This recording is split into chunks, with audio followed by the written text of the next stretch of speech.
The crystalline spires of Xylar Prime gleamed in the binary starlight, their prismatic surfaces capturing and refracting the dual golden and crimson hues across the sprawling metropolis below.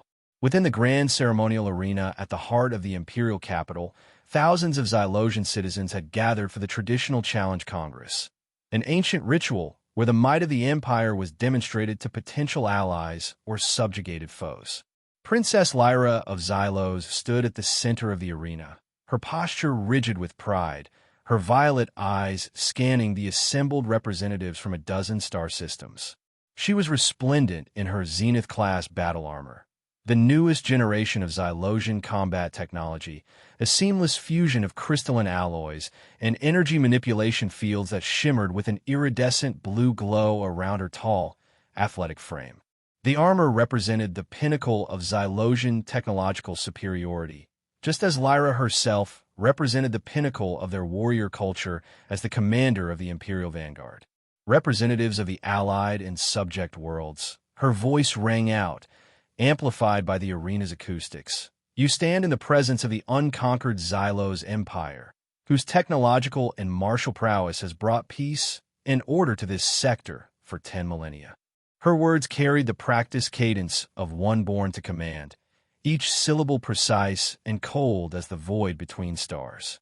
Among the assembled dignitaries, a slender figure in simple gray attire stood out precisely because he did not stand out at all. Ambassador Kalen Vares of the Terra Alliance was unremarkable in appearance. Average height, with short brown hair and observant blue eyes that betrayed no emotion beyond diplomatic pleasantness.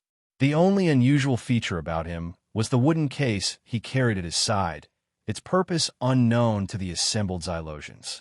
Lyra's gaze fell upon the Terran delegation, and a faint smile curved her lips. Terra, Earth, as they called it, was a relative newcomer to interstellar politics, having achieved faster-than-light capability only 3 centuries ago.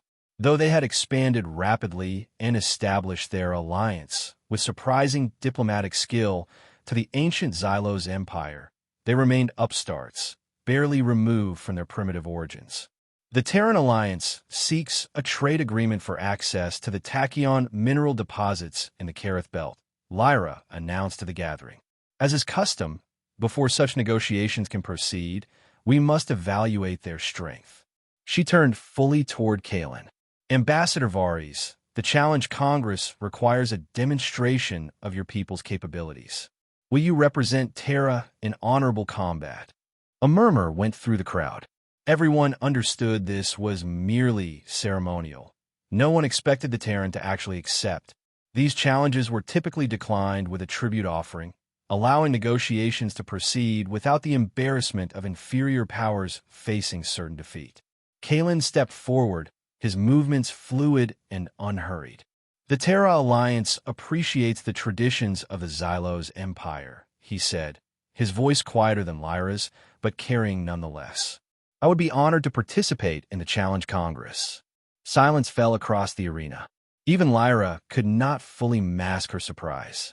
Emperor Xylon, seated on his crystal throne overlooking the arena, leaned forward with sudden interest. Lyra recovered quickly. You understand this is combat, Ambassador? Not a diplomatic exchange of words. Understand completely, Your Highness, Kalen replied, opening the wooden case he carried.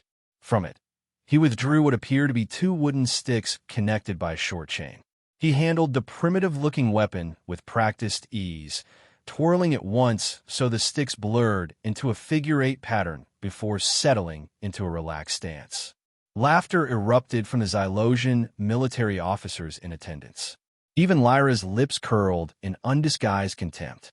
You intend to face Zenith-class battle armor with wooden sticks? These are Nunchucks, Kalen explained calmly. A traditional Terran training tool. I use them to maintain focus during diplomatic missions. The laughter grew louder. Lyra turned to address the crowd, playing to their amusement. Behold the mighty Terra Alliance. Their ambassador brings a child's toy to face the most advanced combat system in the quadrant. Kalen remained impassive as the mockery washed over him. Princess, I believe the Challenge Congress should proceed. unless the Xylos Empire wishes to reconsider its traditions when faced with unexpected acceptance. The taunt, softly delivered though it was, struck Lyra like a physical blow. Her eyes narrowed. "Prepare yourself, Ambassador. I will endeavor to leave enough of you intact to sign the trade agreements, assuming your alliance still wishes to negotiate after this demonstration." The ceremonial gong resonated throughout the arena, signaling the commencement of combat. Lyra's armor hummed to full power, energy fields projecting offensive capability a meter beyond her physical form. She drew no weapon. Against such a primitive opponent, her armor alone would be sufficient.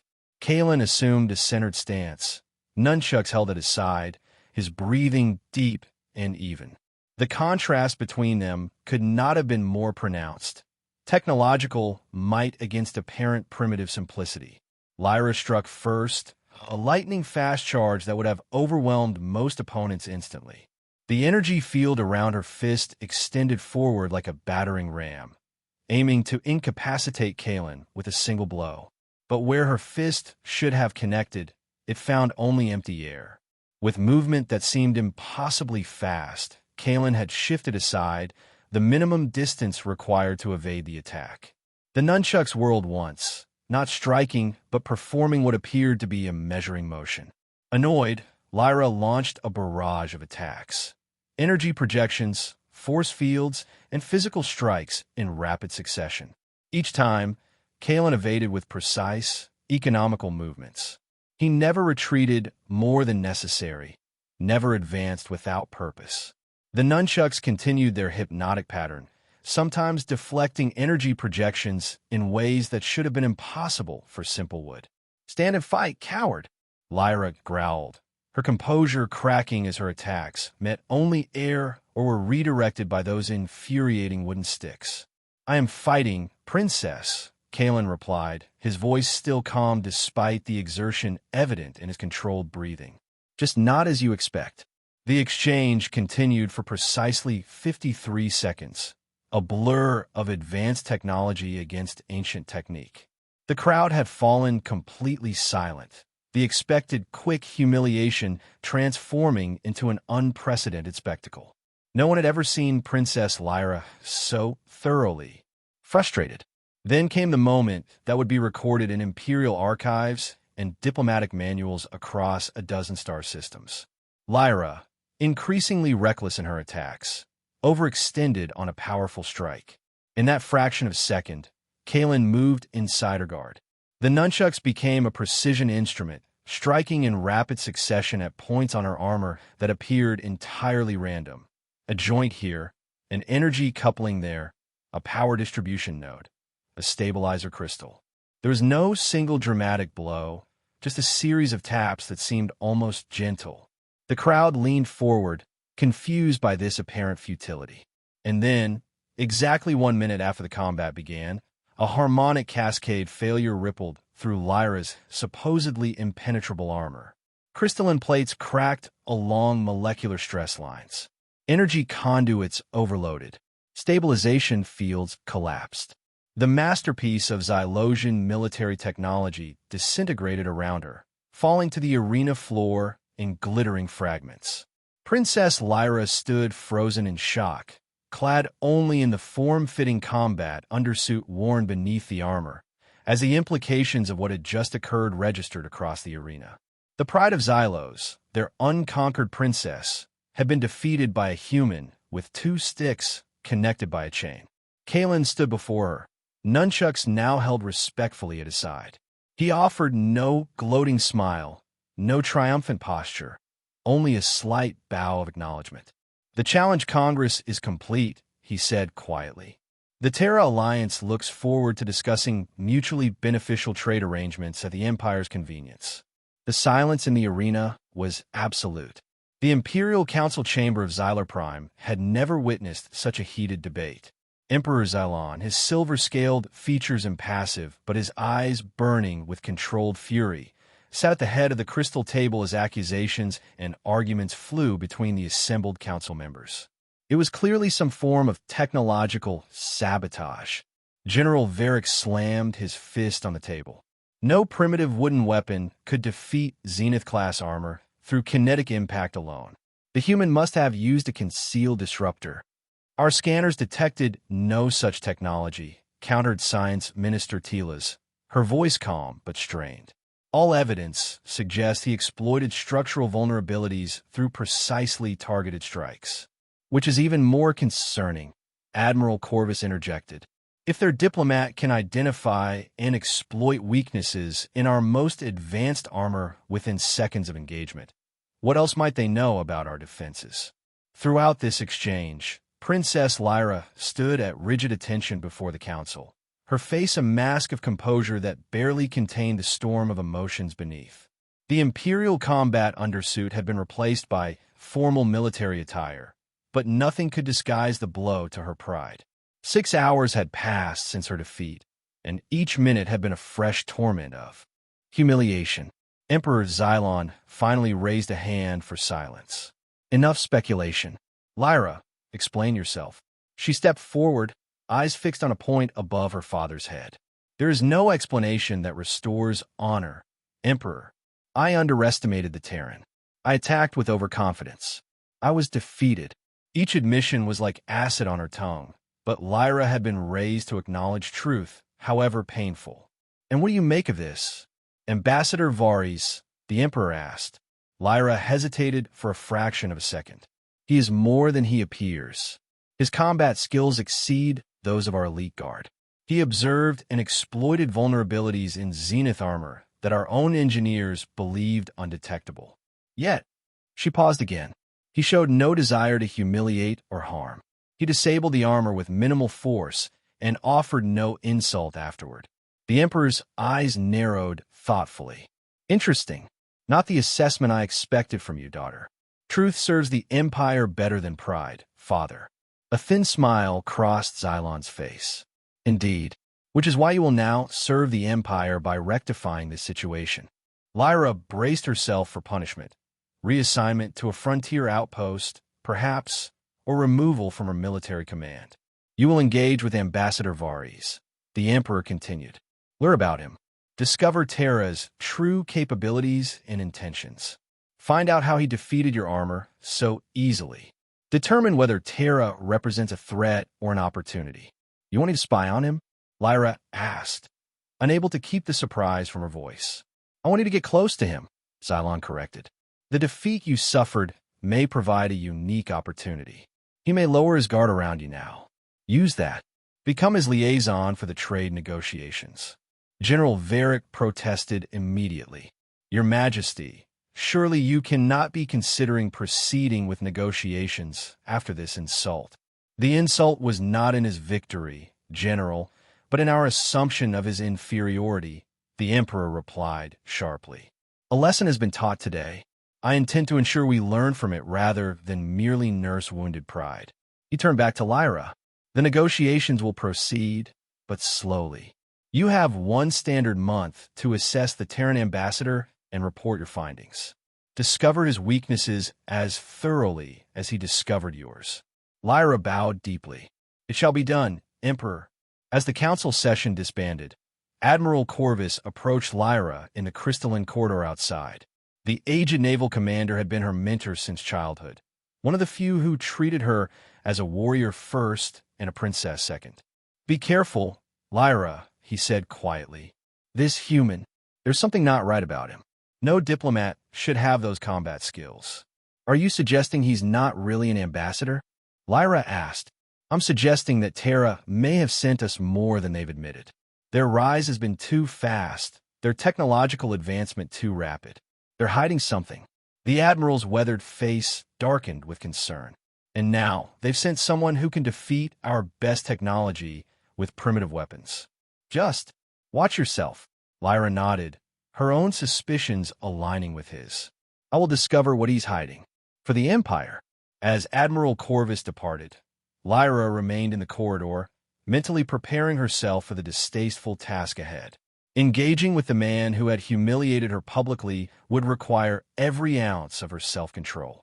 But beneath the resentment and wounded pride, a small, unwelcome spark of curiosity had ignited. What manner of human was this Kalen Vares, who fought with ancient weapons yet defeated advanced technology, who declined to gloat over a victory that would have made any Xylosian warrior preen with pride? Perhaps, she reluctantly admitted to herself, there was something to learn here after all. The Imperial Gardens of Contemplation were among the few places on Xylar Prime where natural life forms rather than crystalline constructs dominated the landscape. Exotic flora from across the Empire created a riot of colors and scents, carefully arranged to promote reflection and inner balance. It was neutral ground, neither military nor diplomatic space, an appropriate setting for a first private meeting. Kalen Vares stood beside a pool of luminescent water, observing the darting movements of prismatic fish beneath the surface. He had exchanged his formal diplomatic attire for simpler clothing, practical pants, and tunic in earth tones that seemed dull against the vibrant imperial surroundings. The wooden case containing his nunchucks rested at his feet. He did not turn when Lyra approached, though she knew he was aware of her presence. This small discourtesy, or perhaps casualness, irritated her immediately. "Ambassador Vares," she announced formally, "I trust you find our gardens satisfactory." Now he turned, offering a slight bow that somehow managed to be both respectful and relaxed. "Princess Lyra, the gardens are remarkable. On Earth, such spaces are often designed to imitate natural wilderness. Your approach is more intentional. The Xylos Empire does not leave matters to chance or nature when design can achieve perfection," she replied stiffly. A hint of a smile touched his lips. "And yet you've preserved these life forms rather than creating artificial versions." Interesting. Lyra felt unbalanced already. She had initiated this conversation to interrogate him, yet somehow he had immediately begun analyzing Xylosian culture instead. She decided to abandon subtlety. "I did not request this meeting to discuss horticulture, Ambassador. I wish to understand what happened in the arena." Kalen nodded, unsurprised by the directness. "You want to know how I defeated your armor? I want to know how wood and chain overcame advanced energy fields and molecular-bonded crystalline plating," she corrected, the words bitter in her mouth. Instead of answering immediately, Kalen bent down and opened his case, removing the nunchucks. Lyra tensed involuntarily, a reaction that did not go unnoticed. "I mean no harm," he said quietly. "I thought a demonstration might be more effective than an explanation." Lyra forced herself to relax. "Proceed." Kalen held the nunchucks respectfully in both hands. "First, these are not ordinary wood. They're made from the heartwood of Earth's oldest trees, compressed and treated through methods developed over thousands of years. But the material is secondary to the principle." He began to move the nunchucks in a slow pattern, the wooden sections flowing around his body in controlled arcs. The nunchuck was originally a farming tool, repurposed for self-defense by people who were forbidden from carrying weapons. Its power doesn't come from brute force, but from acceleration, precision, and the transfer of energy. The demonstration continued, the movements gradually increasing in speed and complexity. "In combat, I'm not trying to overpower your armor. That would be impossible. Instead, I identify stress points and energy pathways, and I apply precise force at exactly the right moment and angle." He demonstrated a strike against an imaginary opponent, the wood blurring with speed before stopping with absolute precision. "Your armor is remarkable technology, but follows physical laws. It has joints where plates meet. It has energy conduits that must maintain specific harmonic frequencies. It has structural tension that, when manipulated properly, can be turned against itself." Lyra watched with reluctant fascination. "You discerned all this in the moments before our combat." "No," Kalen admitted. "I studied Xylosian armor design for weeks before arriving. The Challenge Congress is well documented in your Imperial archives, which are accessible to diplomatic missions. I suspected I might need to face such a challenge." This revelation stunned Lyra into momentary silence. The human had prepared specifically for their encounter, while she had dismissed him without a second thought. "And the nunchucks?" she asked finally. "Are they standard issue for Terran diplomats?" For the first time, Kalen laughed, a short, genuine sound. Hardly. Most of my colleagues would be more likely to injure themselves than anyone else if they tried using these. His expression grew more serious.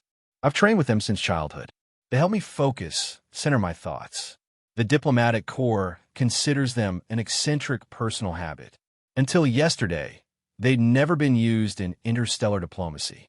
So you're a warrior who became a diplomat, Lyra concluded, feeling on firmer ground. This, at least, was a concept she understood. No, Kalen corrected gently. I'm a diplomat who never stopped practicing the disciplines taught by my grandfather. On Earth, the martial arts are as much about mental development as physical combat. Many practitioners never use their skills in actual conflict. Lyra frowned. This was alien thinking to a Xylosian. What purpose does combat skills serve if not for combat? Kalen considered the question seriously. Self-improvement, discipline, harmony between mind and body. He paused. In preparation for circumstances one hopes never to encounter.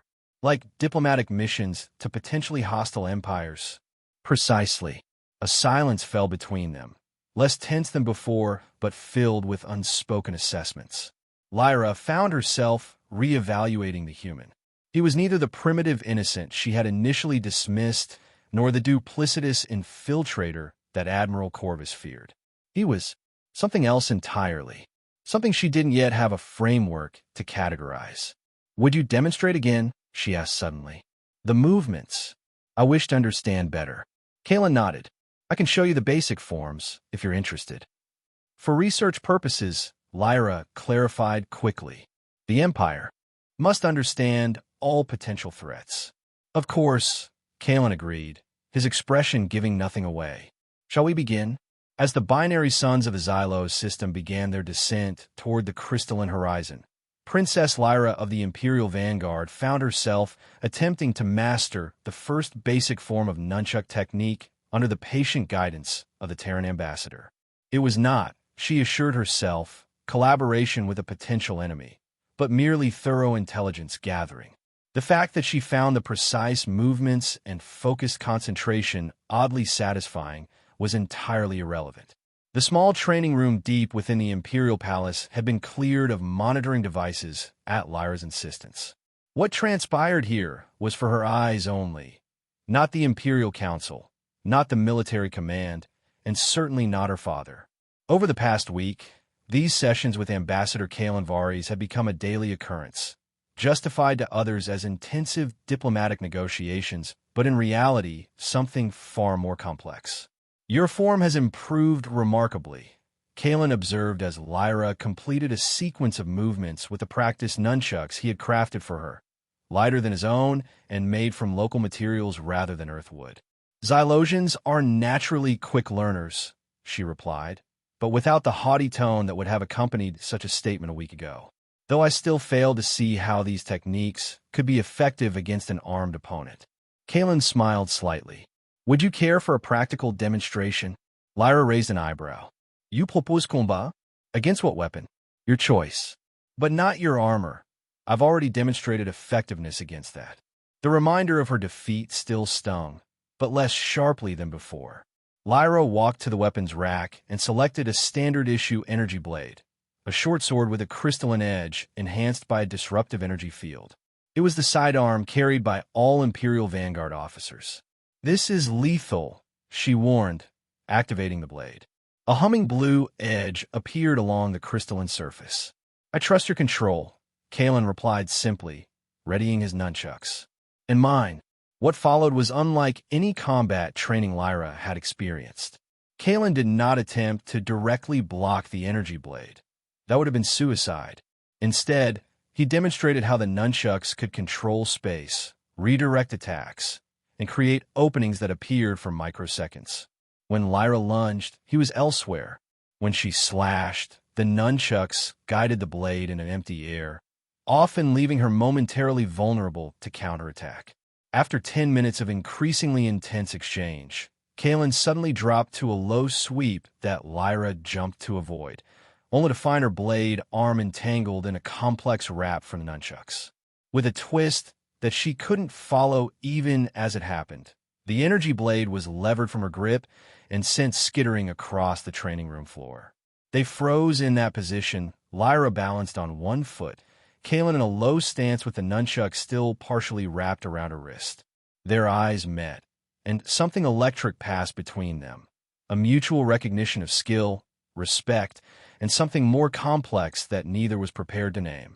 Kaelin unwound the nunchucks and stepped back, bowing slightly. As you can see, Princess, the effectiveness lies not in the weapon, but in understanding principles of movement, leverage, and energy redirection. Lyra retrieved her blade and deactivated it, her mind racing with implications both tactical and personal. These principles, they contradict much of our military doctrine. We focus on overwhelming force, superior technology, direct confrontation. Different approaches for different cultures, Kaelin said diplomatically. Both have their advantages. Lyra was about to respond when her comm unit chimed with an urgent alert. She activated it immediately, her posture shifting back to that of the Imperial commander. "Commander Lyra," came the voice of her second-in-command, Captain Vex. "We've lost contact with mining outpost Kareth 9. All communications ceased approximately 30 minutes ago." Lyra frowned. Kareth 9 was the primary extraction facility for the very tachyon minerals that the Terra Alliance sought to trade for. "Send a reconnaissance vessel. Full stealth protocol. Already dispatched, Commander." But Captain Vex hesitated. "This is the third outpost to go silent in the past month. The pattern matches the incidents in the Meraxis sector." A chill ran through Lyra. The Meraxis incidents have been classified at the highest level. Entire installations going dark without warning or distress signal. Discovered later stripped of all resources and life. "Maintain communication blackout regarding this matter," she ordered. "I'll report directly to the Emperor." Lyra out. She turned to find Kaelin watching her with concern. "Trouble?" Lyra hesitated. Sharing classified military information with a foreign diplomat went against every protocol. Yet over the past week, Kaelin had shown himself to be far more than a simple ambassador. And if her suspicions about the outpost were correct, "One of our mining facilities has gone silent," she said carefully. "It may be nothing. Technical difficulties, perhaps. But you don't believe that," Kaelin observed. "No." She made a sudden decision. "Ambassador Varys, I believe our training session must conclude early today. Imperial matters require my attention." Kaelin nodded, beginning to pack away his nunchucks. "Of course. Though if there's any assistance Terra might offer. This is an internal Xylos matter." Lyra cut him off sharply, her walls suddenly back in place. As she turned to leave, Kaelin spoke once more. "Princess, sometimes the greatest strength comes from knowing when to seek alliance rather than facing a challenge alone." Lyra paused at the doorway. "Is that Terran wisdom, Ambassador?" "Universal wisdom, I believe," he replied quietly. She left without responding, her mind already turning to the disturbing similarities between the outpost silence and the classified reports from Meraxis. If the pattern held true, Kareth 9 was already lost, and something far more threatening than diplomatic negotiations with Terra loomed on the horizon. The reconnaissance data was worse than Lyra had feared. The holographic display in the Emperor's private war room showed only devastation where mining outpost Kareth 9 had once stood. The facility's structures remained, but they were empty husks, stripped of all technology, resources, and life. The 53 personnel stationed there had vanished without trace. "The energy signature matches the Meraxis incidents exactly," Science Minister Tilas reported grimly. "The same systematic extraction pattern, the same residual radiation." Emperor Xylon's face was impassive, but Lyra knew her father well enough to recognize the controlled rage in his eyes. "And we still have no identification of the responsible party." "None, Emperor," Admiral Corvus admitted. "Whatever technology they're using, it doesn't match any known species in our databases. It's as if they appear, strip everything of value, and disappear without using conventional drive systems." Lyra studied the holographic data, focusing on a peculiar pattern of energy readings near what had been the outpost's main reactor. These harmonics, they're not random. They're almost like a signature. Science Minister Tila's enlarged that section of the display. You're right. The energy decay follows a specific pattern, one we've seen before but never identified. How many outposts have we lost? The Emperor demanded. 7 in the past 3 months, Admiral Corvus reported. All in distant sectors, all relatively isolated. Kareth, 9, is the closest to Xylar Prime so far. They're getting bolder, Lyra observed. Or hungrier, or testing our defenses, General Varric added darkly. Learning our response patterns before striking more valuable targets. The Emperor rose from his throne, his crystalline staff of office catching the light. I want our fleet on high alert. Double the defenses around all major installations. And I want answers. He fixed his gaze on Lyra. Daughter, I'm assigning you to lead the investigation. Take whatever resources you need. Lyra bowed. I'll depart for Kareth. 9 immediately to examine the site personally. Be cautious, the Emperor warned. Whatever did this may still be in the vicinity. As the council dispersed, Lyra found herself walking alongside Admiral Corvus in the corridor. The old naval officer looked troubled beyond the obvious concerns. You should take a battle cruiser, he suggested. The Indomitable is ready for deployment, with full complement. Lyra shook her head. A battle cruiser would be detected too easily. I need stealth and maneuverability. I'll take the Shadow Veil. A reconnaissance vessel? For this mission? The Admiral frowned. At least take a full security contingent.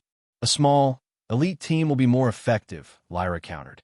This is about gathering intelligence, not showing force. Corvus stopped walking, forcing Lyra to halt and face him. There's something you're not saying. What are you planning, Princess? Lyra hesitated. Corvus had been her mentor for years, but what she was considering violated numerous protocols. I believe we need specialized expertise for this mission. Understanding dawned in the Admiral's eyes. The Terran. You're thinking of bringing the ambassador. He has demonstrated unusual observational skills and combat effectiveness, Lyra said carefully. Terra has explored regions of space unknown to us. They may have encountered this threat before. Or they may be behind it, Corvus countered. This could be an elaborate distraction while they position for something larger. I don't believe that's the case, Lyra replied, surprising herself with the certainty in her voice. The Admiral studied her face intently.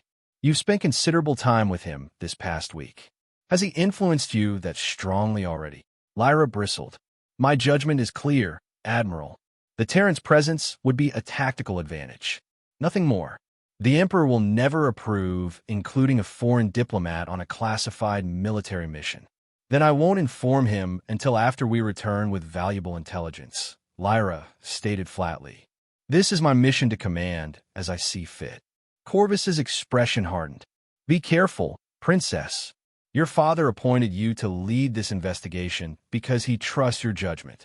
Don't let personal complications cloud that judgment. There are no personal complications, Lyra insisted, perhaps too quickly.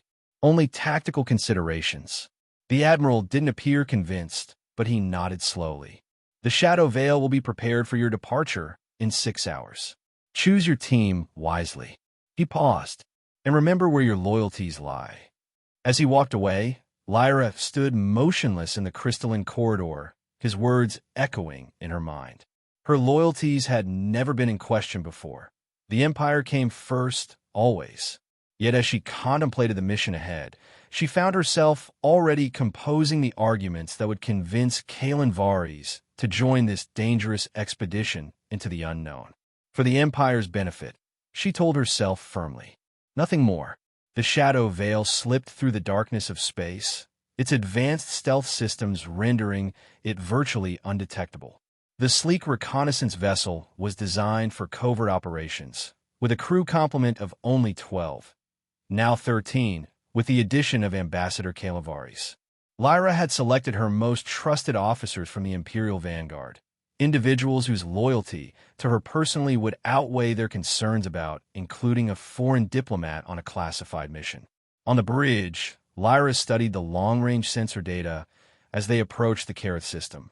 Beside her, Kalen observed in silence, taking in the efficient operation of the Xylosian crew with keen interest. "We'll drop out of hyperspace at maximum sensor range," Lyra explained. "If there's any unusual activity, I want to detect it before we're detected." Kalen nodded. "A wise precaution. Though if your previous reconnaissance data is accurate, whatever struck the outpost may have already departed. Or may be waiting for responders," Lyra countered grimly. "We've seen evidence of such tactics in previous incidents." "You've encountered these attackers before?" Lyra hesitated, then decided that half-truths would not serve their mission. 7 outposts have gone silent in recent months, all found in the same condition, stripped of resources, technology, and personnel. No survivors, no witnesses, no conventional explanation. Kalen's expression grew troubled. "And no identification of the responsible party?" "None that we've confirmed." She turned to face him directly. "Has Terra encountered anything similar in your territory? Unexplained disappearances, facilities found empty." A shadow passed across Kalen's face. "There have been rumors. Unconfirmed reports from the outer colonies of ships that disappeared, small outposts going dark. Our leadership dismissed them as equipment failures or pirate activity." "When did these rumors begin?" "Approximately 8 standard months ago," Kalen replied. "Initially isolated incidents, becoming more frequent over time." Lyra felt a chill. The timeline matched perfectly with the first Xylosian encounters. Why wasn't this shared during the diplomatic briefings? Because they were unconfirmed, and because Kalen paused. Because admitting vulnerability is not something Terra's leadership does easily when dealing with the Xylos Empire. Your reputation for exploiting weakness is well established. Under normal circumstances, Lyra would have bristled at this assessment, but she recognized the truth in it. "And yet you're sharing this information now." "Because I believe we may be facing a common threat," Kalen said quietly. "One that may require cooperation rather than competition to address." Before Lyra could respond, the navigation officer announced, "Preparing to exit hyperspace, Commander. Approaching Kareth system in 3, 2, 1. The starfield normalized as the shadow veil reverted to conventional space on the outskirts of the Kareth system. Immediately, the sensor array began collecting data, building a comprehensive picture of the surrounding space. "Standard scan shows no vessels in the vicinity," reported the sensor officer. "Wait, detecting unusual energy signatures near the 4th planet. Specifically, near the location of Outpost Kareth 9. "Magnify and enhance," Lyra ordered. The main view screen shifted to display a grainy image of what appeared to be a cluster of geometric objects hovering near the stripped mining facility. As the image resolution improved, Lyra heard Kalen inhale sharply beside her. "You recognize these objects?" she asked without taking her eyes from the screen. "Not with certainty," Kalen replied, his voice tense. "But they match descriptions from our deepest space expeditions. Vessels that don't appear on conventional sensors, that seem to harvest resources with unnatural efficiency." The sensor officer's voice was tight with controlled alarm. "Commander, the objects are generating an energy field unlike anything in our database. It appears to be consuming the underlying planetary crust where the outpost stood." Lyra made a swift decision. "Maintain stealth protocols. Move us closer, minimum safe distance for detailed observation. I want every scanner focused on those objects." As the shadow veil glided silently closer to the devastated outpost, the true scale of the destruction became apparent. The mining facility had not merely been stripped, it was being systematically disassembled down to its atomic components. The geometric objects, clearly vessels of some kind, extended tendrils of energy that seemed to break down matter itself, drawing the resulting particles into their hulls. "They're not just taking resources," Lyra murmured. "They're converting all matter to energy." "Commander," the communications officer called out, "I'm detecting faint transmission patterns between those vessels. Not on any known frequency, but there's definitely data exchange occurring." Can you decode it? Lyra asked. Negative. The encryption is beyond our capabilities. Kalen stepped forward. May I? He asked, gesturing to the communications console. The officer looked to Lyra, who nodded permission after only a moment's hesitation. Kalen studied the data patterns, his fingers moving swiftly across the unfamiliar Xylosion interface. There's something familiar about this transmission pattern. It resembles quantum entanglement communication, but with a unique signature I've seen referenced in ancient Terra archives. Ancient archives? Lyra questioned. How ancient? Pre-space flight, Kalen replied, still focused on the data. Records from our earliest deep space observatories detected similar patterns from certain regions of space. Regions that, according to legend, ships would enter but never return from. A cold realization settled over Lyra. You believe these are the Void Harvesters? Kalen looked up, surprised. You know of them? They're mentioned in our oldest historical records. A species or collective that consumed entire star systems, leaving nothing but empty space behind. Most considered them a myth, a cautionary tale from our early expansion period. On Earth, they were called World Eaters, or sometimes the Entropy Tide, Kalen said quietly. Beings that existed beyond conventional space, harvesting energy and matter to sustain themselves. Also considered myths. Until now, the science officer interrupted their exchange. Commander, the vessels are altering their configuration. Energy output increasing by 200%. Have they detected us? Lyra demanded. Unknown, but the officer's report was cut short as the ship suddenly lurched violently. Energy wave approaching. Impact in 3 seconds. Lyra had just enough time to shout evasive maneuvers before the wave struck the shadow veil, sending massive power surges through every system. The lights flickered, consoles sparked, and for a terrifying moment, gravity failed completely. As emergency systems engaged, Lyra pulled herself back to her command chair. Status report. Main power at 40%, came the response. Stealth systems compromised. Shields at 23%. They definitely know we're here now, Commander. On the view screen, the Geometra vessels had changed orientation, several now moving directly toward the shadow veil. They're pursuing, the navigation officer reported unnecessarily. Estimated interception in 2 minutes. Lyra assessed their options rapidly. The shadow veil was a reconnaissance vessel, not a warship. It carried minimal weapons and couldn't withstand sustained attack from unknown enemy technology. Plot a hyperspace jump, she ordered. Emergency coordinates, maximum distance. The hyperdrive is offline, came the grim response. That energy wave disrupted the activation sequence. Engineering estimates 20 minutes for repairs. We don't have 20 minutes, Lyra muttered. She turned to her tactical officer. Arm all weapons. Prepare to deploy countermeasures. As the crew rushed to comply, Kalen moved to her side. Those vessels aren't pursuing at maximum capacity, he observed quietly. Explain. Their energy output suggests much greater speed capability than they're currently demonstrating. They're hurting us. Lyra studied the sensor data and realized he was right.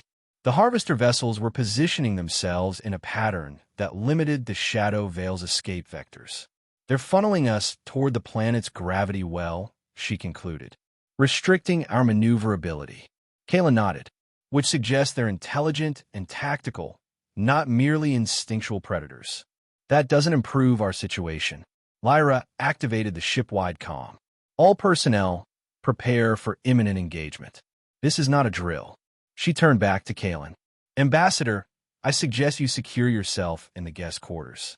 This will likely become extremely dangerous. To her surprise, Kalen shook his head. With respect, Princess, I believe I can be of more use here. If these are indeed the Void Harvesters of legend, Terra has been studying related phenomena longer than you might realize. What are you suggesting? Their energy signature suggests quantum vulnerability, Kalen explained rapidly. If we reconfigure your weapons to create an oscillating frequency pattern rather than direct energy discharge, we might disrupt their cohesion temporarily. Lyra hesitated only briefly before turning to her weapons officer. Implement the ambassador's suggestion. Reconfigure all energy weapons to oscillating frequency pattern. As the officer rushed to comply, the first of the harvester vessels moved into weapons range. A tendril of energy extended toward the shadow veil, similar to those that had been disintegrating the mining outpost. Evasive pattern Delta. Lyra commanded. Fire countermeasures.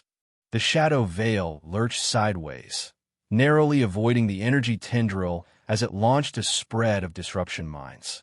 The mines detonated in proximity to the harvester vessel, creating brief distortions in its energy field but causing no apparent damage. Modified weapons ready, reported the tactical officer. Target the lead vessel and fire. Lyra ordered. The shadow veil's main emitters discharged, sending pulses of oscillating energy toward the harvester. Where the pulses struck, the vessel's geometric perfection wavered, its edges becoming momentarily distorted. "It's working," the science officer exclaimed. "Their energy cohesion is destabilizing." "Concentrate all fire on that vessel," Lyra commanded. "Full power to weapons." The shadow veil poured oscillating energy into the lead harvester, causing increasing distortion in its form. For a moment, it appeared they might actually disable it. Then the vessel emitted a pulse of its own, a complex pattern that seemed to reorganize its structure. The distortions vanished, and it resumed its advance, now apparently immune to their modified weapons. "They've adapted," Kalen observed grimly.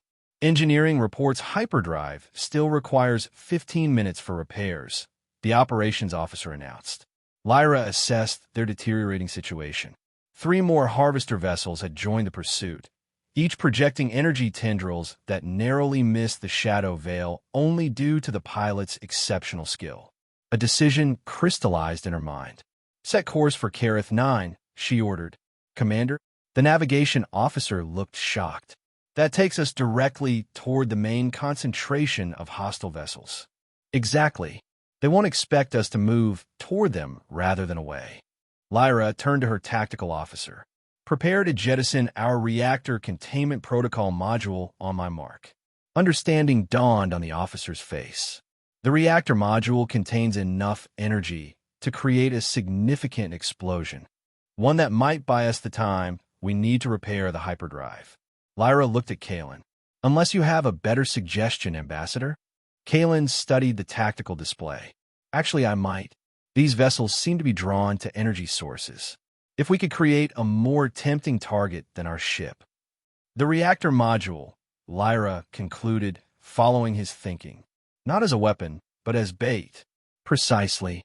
Jettison it on a course away from our planned escape vector, then power down all non-essential systems to minimize our energy signature." Lyra nodded sharply. "Make the preparations.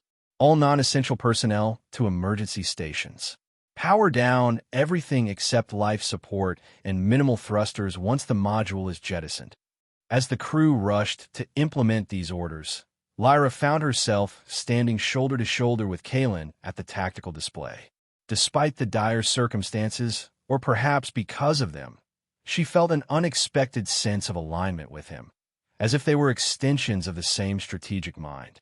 "This may not work," she said quietly, for his ears alone. "It may not," he agreed, "but it offers better odds than direct confrontation or attempted flight against superior numbers. If we survive this, Ambassador, I believe our diplomatic negotiations will proceed on significantly different terms than originally anticipated." A small smile touched Kalen's lips despite the gravity of their situation. "I look forward to it, Princess." The bridge darkened as power was diverted from all non-essential systems. In the dim emergency lighting, Lyra gave the order, "Jettison reactor module and implement minimum power protocol." The shadow veil shuddered slightly as the module ejected, its bright energy signature blazing against the darkness of space as it moved away from the vessel. Almost immediately, the pursuing harvesters altered course, drawn to the more intense energy source like predators to wounded prey.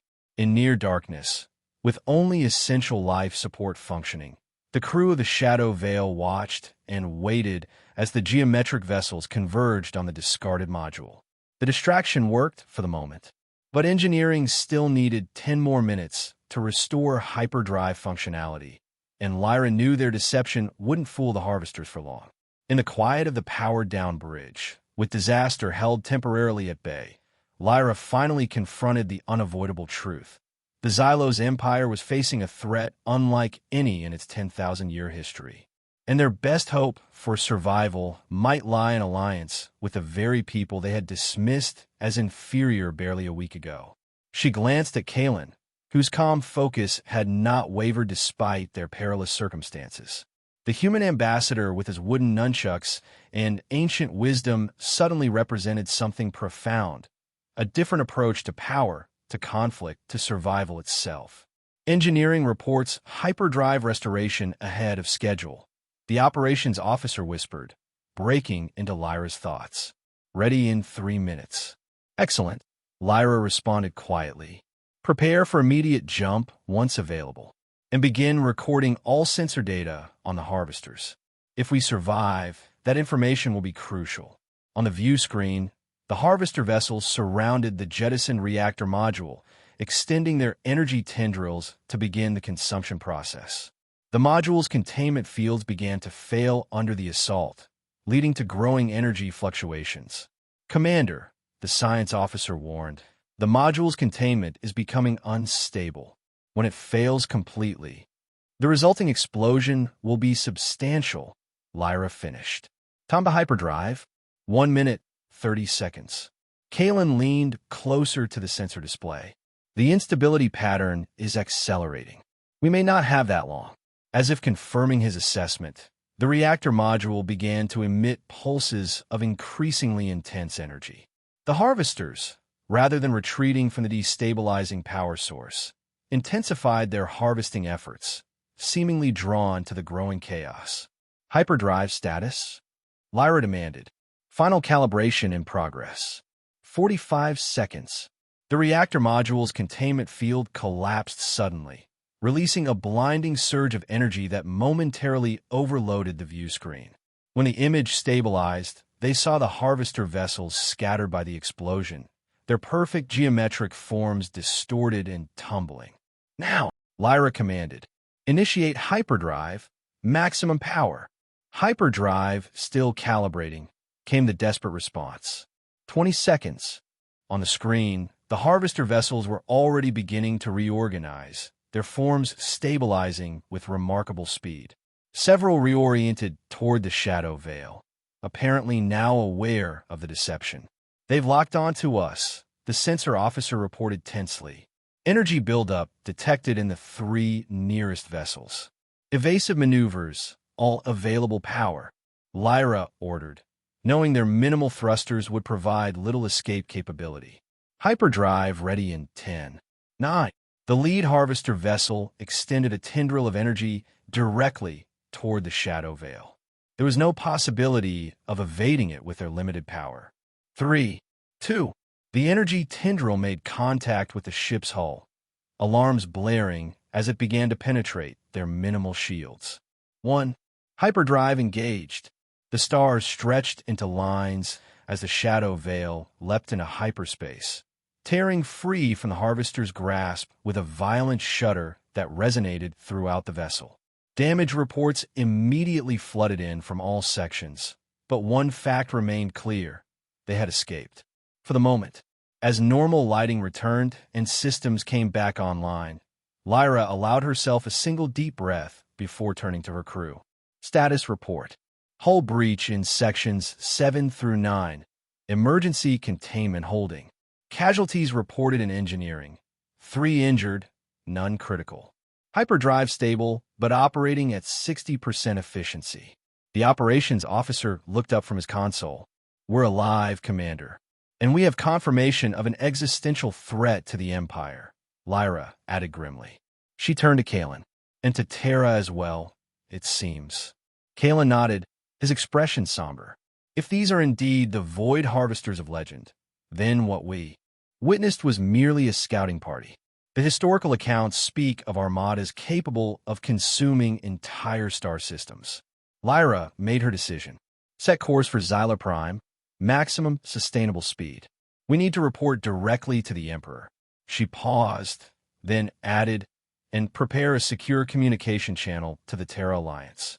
I believe both our civilizations need to reassess our priorities. As the crew carried out her orders, Lyra and Kalen stood together at the tactical display, reviewing the sensor data they had managed to collect on the harvester vessels. In the face of this new threat, the recent conflict between them, her mockery, his victory, her humiliation, seemed suddenly trivial, a petty squabble between children who didn't recognize the approaching storm.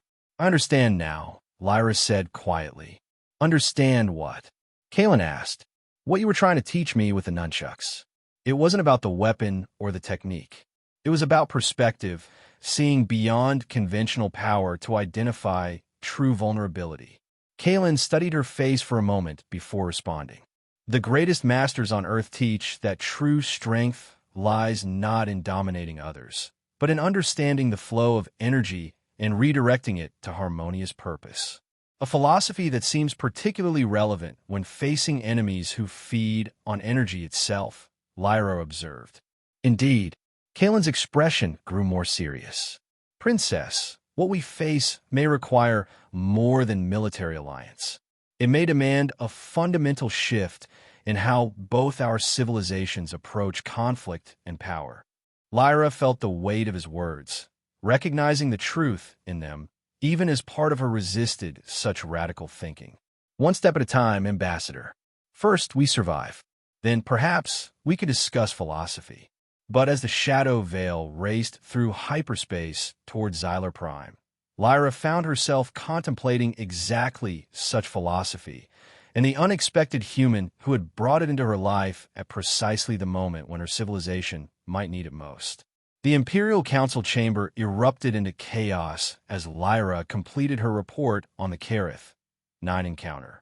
Holograms of the harvester vessels rotated above the central table, their alien geometries casting strange shadows across the faces of the assembled military and political leaders. This is preposterous, General Varric thundered. You expect us to believe ancient myths have suddenly materialized in our territory? And on the word of a Terran, no less. I expect you to believe the sensor data collected by an Imperial vessel, Lyra replied coldly. Data that confirms the existence of technology far beyond our understanding, controlled by entities that match historical descriptions of the Void Harvesters. Emperor Xylon raised a hand for silence, his expression grave. The evidence is concerning, regardless of its alignment with ancient accounts.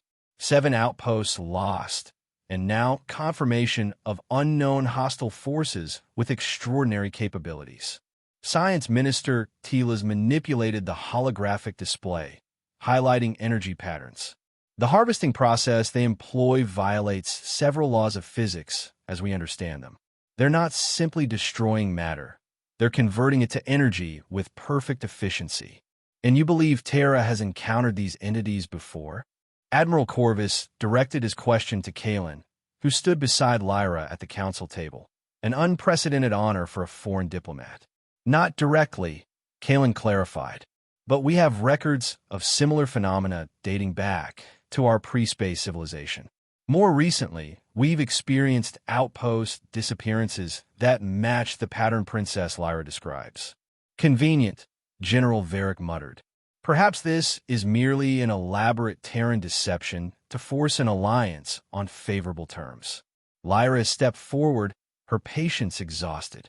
I witnessed these entities with my own eyes, General. I lost 3 crew members to their attack. This is no deception. And what would you have us do, daughter? Emperor Xylon asked, bringing the discussion back to practical matters.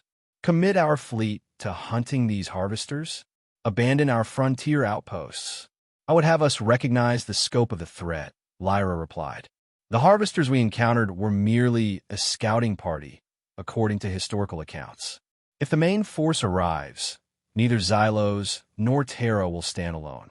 You propose alliance, Admiral Corvus stated flatly. Military cooperation with Terra. I propose survival, Lyra corrected. Pooling our knowledge, technology, and strategies against an existential threat. The Emperor's expression remained unreadable. Ambassador Varys, what is Terra's position on this matter? Kalen stepped forward. I cannot speak officially for the Alliance without consultation, Your Majesty. However, I believe my government will recognize the necessity of cooperation when presented with this evidence. And what would Terra bring to such an alliance? General Varric challenged. The Xylos fleet is the most powerful in the quadrant. What do we gain by diluting our response with inferior forces? Before Kalen could respond, Lyra intervened. Terra brings perspective, General. Different approaches to combat and energy manipulation that our military doctrine has never considered. She gestured to the holographic harvesters. Our conventional weapons had minimal effect against these entities, yet Ambassador Varys' suggested modifications temporarily disrupted their cohesion. Science Minister Tilas nodded thoughtfully. Diversity of approach may indeed prove valuable against such unconventional adversaries. Emperor Xylon rose from his throne, signaling a conclusion to the debate. I will consider this matter carefully. Ambassador Varys, you may transmit the sensor data to your government for evaluation. In the meantime, I am ordering a fleet-wide alert and increased defenses around all major installations. He turned to Lyra. Commander, prepare a comprehensive defense strategy against these harvesters, incorporating both conventional tactics and unconventional approaches. The emphasis on unconventional was slight but unmistakable, a tacit acknowledgement of the value in Terran perspectives.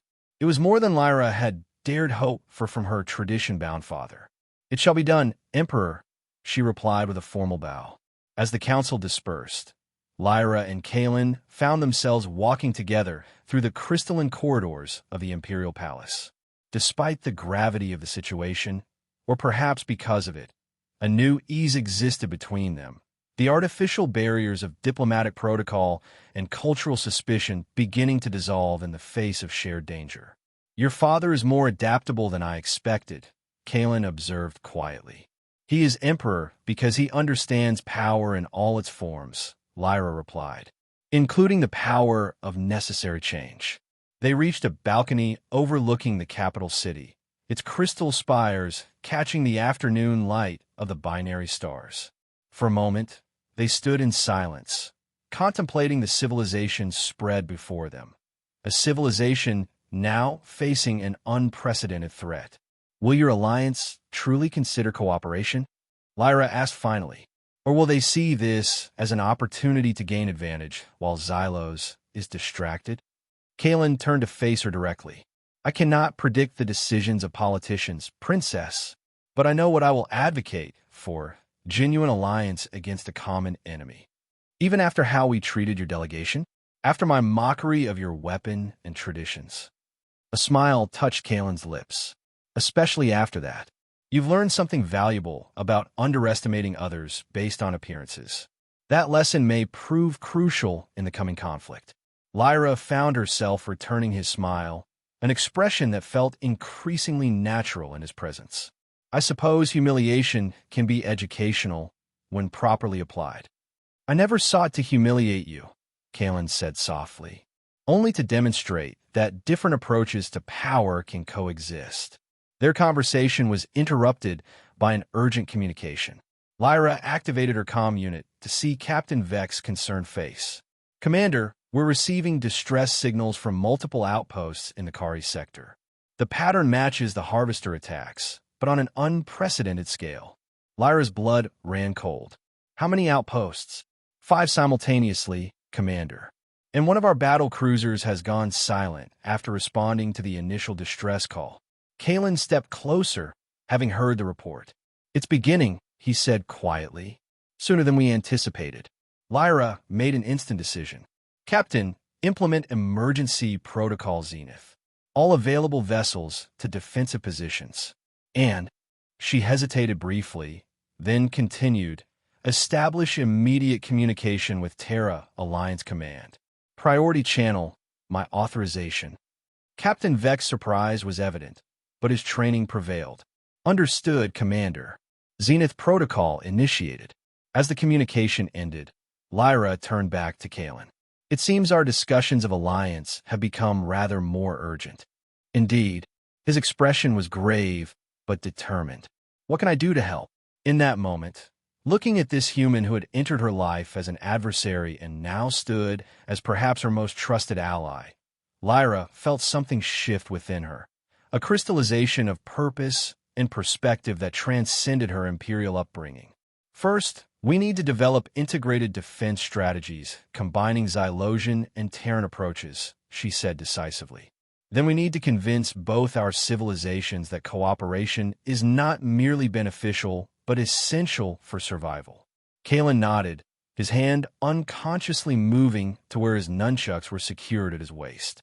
A challenge